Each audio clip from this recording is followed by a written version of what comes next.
Hello friends, आप सबका कक्षा 9 विज्ञान विषय के अध्याय 14 नेचुरल रिसोर्सेज प्राकृतिक संपदा के अभ्यास प्रश्नों की इस क्लास में हार्दिक स्वागत है। हमने चैप्टर की व्याख्या बहुत अच्छे से पढ़ ली है और हमने इसके पाठ के भीतर दिए गए प्रश्नों को भी सॉल्व करा दिया है। तो अगर आपने वो क्लासेस नहीं देखी है तो चैनल की प्लेलिस्ट पर जाकर आप आराम से उन क्लासेस को देख सकते हैं। आज की इस क्लास में हम अभ्यास के जितने भी प्रश्न दिए गए हैं उन अभ्यास के प्रश्नों को सॉल्व करेंगे। तो चलिए क्लास शुरू करते हैं।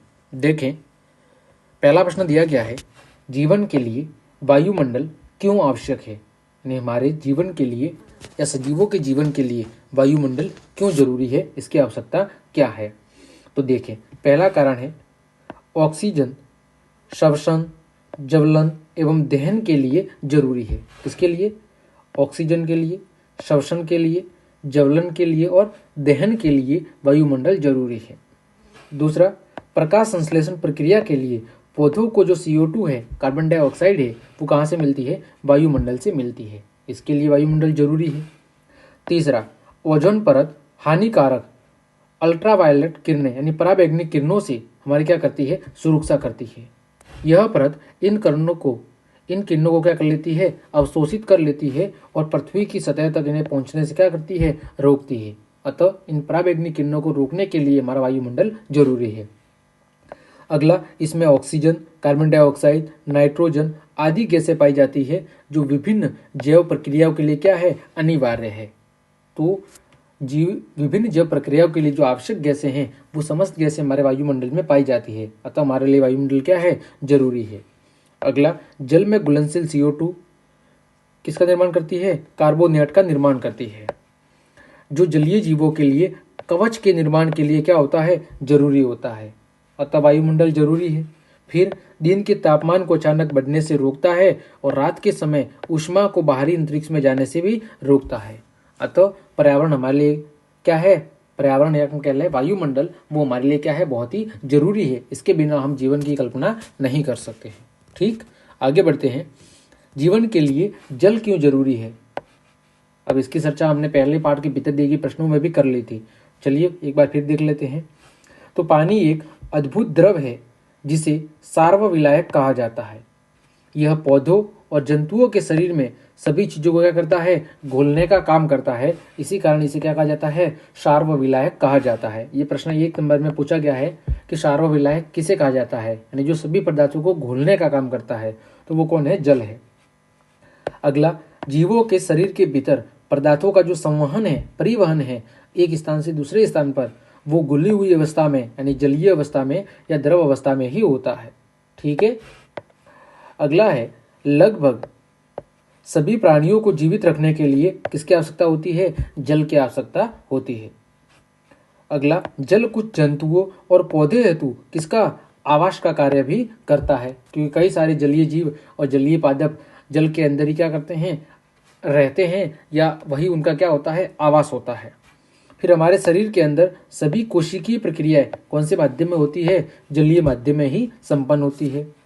फिर पौधों को सिंचाई के लिए किसकी आवश्यकता होती है? पानी की। इसके कारण ही बीजों का क्या होता है? अंकुरण संभव होता है और उसके कारण ही हमें अनाज की प्राप्ति होती है।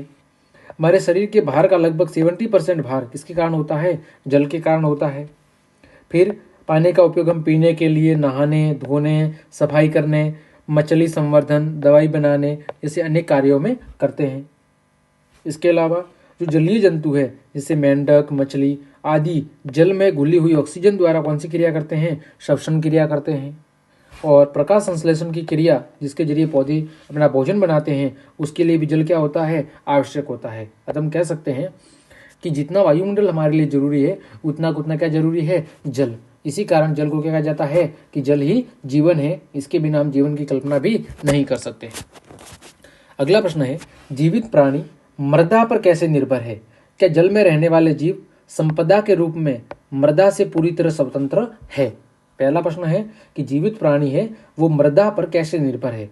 और दूसरा, क्या जो जल में रहने वाले जीव है वो संपदा के रूप में मृदा से पूरी तरह स्वतंत्र है या उस पर निर्भर है, ये हमें बताना है। तो मृदा खनिजों का क्या है? मिश्रण है, जिसमें खनिज, ह्यूमस, जल, वायु आदि मौजूद होते हैं। पौधे अपने जो खनिज पोषक तत्व है वो जल, वायु और मिट्टी से ही प्राप्त कर क्या करते हैं, अपना भोजन बनाते हैं। शाकाहारी जो जीव है वो पौधों पर, और जो मांसाहारी जीव है वो शाकाहारी जीवों पर क्या करते हैं, भोजन के लिए निर्भर करते हैं। इसके अलावा मृदा में अनेक छोटे छोटे जीव जैसे केंचुए, चींटियां, दीमक, बैक्टीरिया, फंजाई आदि भी पाए जाते हैं। इनके लिए ये आवास का भी काम करती है। जलीय जीव भी मृदा से पूर्णतः स्वतंत्र नहीं है, वे भी मृदा पर क्या करते हैं, निर्भर करते हैं। जैसे बात करें सूक्ष्म जीव जैसे फंजाई, बैक्टीरिया, जो समुद्र के निचले परत में क्या होते हैं, पाए जाते हैं। वो सड़े गले जीवों, कार्बनिक पदार्थों को विघटित कर अकार्बनिक पदार्थों में क्या देते हैं, उन्हें बदल देते हैं। ये खनिज जल में घुलकर जलीय पौधों के लिए पोषक तत्व प्रदान करते हैं और अप्रत्यक्ष रूप से जंतुओं को भी इसके अलावा जो पोषक तत्व है वो मृदा से बहकर भी जल में क्या हो जाते हैं, चले जाते हैं, और इसके परिणाम स्वरूप ही जीव क्या करते हैं, उन पोषक तत्वों की प्राप्ति करते हैं। तो हम कह सकते हैं कि चाहे वो सजीव हो यानी जीवित प्राणी हो जो स्थल पर रहते हो, या बात करें जलीय जीवों की जो जल के अंदर रहते हो, वो किसी न किसी रूप में मृदा पर ही निर्भर है। मृदा के बिना हम उनके अस्तित्व की बात नहीं कर सकते। अगला प्रश्न है, आपने टेलीविजन पर और समाचार पत्र में मौसम संबंधी रिपोर्ट को तो देखा ही होगा। क्या आप सोचते हैं कि हम मौसम के पूर्वानुमान में सक्षम हैं? क्या हम मौसम का पूर्वानुमान पहले से उसका अंदाजा लगा सकते हैं या नहीं लगा सकते? तो हाँ, हम मौसम का पूर्वानुमान लगाने में क्या है, सक्षम है। वर्षा का पैटर्न पवनों के पैटर्न पर क्या करता है, निर्भर करता है, यानी हवा की दिशा पर ही निर्भर करता है। इसीलिए निम्न दाब और उच्च दाब के क्षेत्र का अध्ययन करके वर्षा का हम क्या कर सकते हैं, पूर्वानुमान कर सकते हैं। बता सकते हैं कि भाई इस समय कौन से क्षेत्र से किस क्षेत्र की ओर पवनें बहेगी और किस क्षेत्र में बारिश होने की ज़्यादा संभावना है ना। आप सब रोजाना देखते होंगे कि टीवी पर, रेडियो पर न्यूज चलती रहती है, आज वहाँ बारिश की संभावना है, आज वहाँ तेज हवा की संभावना है, तो वो उसका पूर्वानुमान पहले हम लगा सकते हैं। अतः किसी स्थान के तापमान, आर्द्रता, वायु की गति तथा कंप्यूटर में संग्रहित पूर्व वर्षों के डेटा के आधार पर मौसम वैज्ञानिक मौसम के पूर्वानुमान में सक्षम होते हैं। इसमें सैटेलाइट की भी क्या होती है, महत्वपूर्ण भूमिका होती है, जिसकी मदद से हम मौसम की भविष्यवाणी पहले ही कर सकते हैं।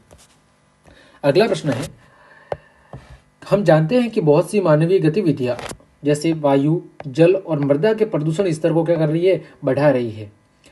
क्या आप सोचते हैं कि इन गतिविधियों को कुछ विशेष क्षेत्रों में सीमित कर देने से प्रदूषण के स्तर को घटाने में मदद मिलेगी? ये तो भाई आप सब जानते होंगे कि मानवीय गतिविधियों के कारण ही, आज चाहे बात करें वायु प्रदूषण की, जल प्रदूषण की, मृदा प्रदूषण की, ये सब इसके कारण ही बढ़ रहे हैं।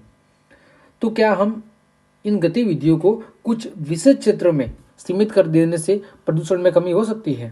तो हाँ, बिल्कुल हो सकती है। प्रदूषण के स्तर को घटाने में कुछ अंश तक सहायता जरूर हो सकती है। यानी पूरे ऐसा तो नहीं है कि प्रदूषण बिल्कुल मिट जाएगा, लेकिन हो सकता है कि इसमें कुछ अंतर में देखने को मिल जाए। इसे मृदा प्रदूषण को तो बिल्कुल कम किया जा सकता है, परंतु जल और वायु प्रदूषण को नियंत्रित करना कठिन होता है। क्यों? वायु प्रदूषण के कारण क्या है, अम्लीय वर्षा। तो अम्लीय वर्षा क्या है? अम्लीय वर्षा ऐसी घटना है जो पूर्णतः मानव पर निर्भर नहीं है ना। ये प्रकृति की घटना है, हो सकता है इसके लिए कहीं ना कहीं मानव जिम्मेदार है, लेकिन ये प्राकृतिक घटना है। फिर वैश्विक उष्मीकरण, ग्रीन हाउस गैसों के कारण भी क्या हो रहा है, वायु प्रदूषण हो रहा है। फिर ओजोन परत में छिद्र के कारण क्या हो रहा है, वहां पर भी प्रदूषण हो रहा है। तो ये कुछ ऐसे कारण हैं जिनको हम कम तो कर सकते हैं, लेकिन पूर्णतः रोक नहीं कर सकते। तो उपयुक्त सभी का प्रभाव पर्यावरण पर व्यापक रूप से होता है। इसी प्रकार प्रदूषित जल नदियों, जलाशयों, समुद्रों में दूर दूर तक बहकर चले जाते हैं। भूमिजल, नालों, उद्योगों के कचरों, कृषि में प्रयुक्त कीटनाशकों, उर्वरकों द्वारा बड़े क्षेत्र को क्या करते हैं, प्रभावित करते हैं। तो ऐसी घटनाओं को हम कुछ हद तक कंट्रोल कर सकते हैं, लेकिन एक किसी विशेष क्षेत्र में इन्हें सीमित कर देने से प्रदूषण को बिल्कुल समाप्त नहीं किया जा सकता। ठीक है, चलिए अगला प्रश्न है, जंगल वायु, मृदा तथा जलीय स्रोत की गुणवत्ता को कैसे प्रभावित करते हैं? यानी जो जंगल है, फॉरेस्ट, वो वायु प्रदूषण, मृदा प्रदूषण और जलीय स्रोत या वायु, मृदा और जलीय स्रोत की गुणवत्ता जो क्वालिटी है उसको कैसे प्रभावित करते हैं, अफेक्टेड करते हैं।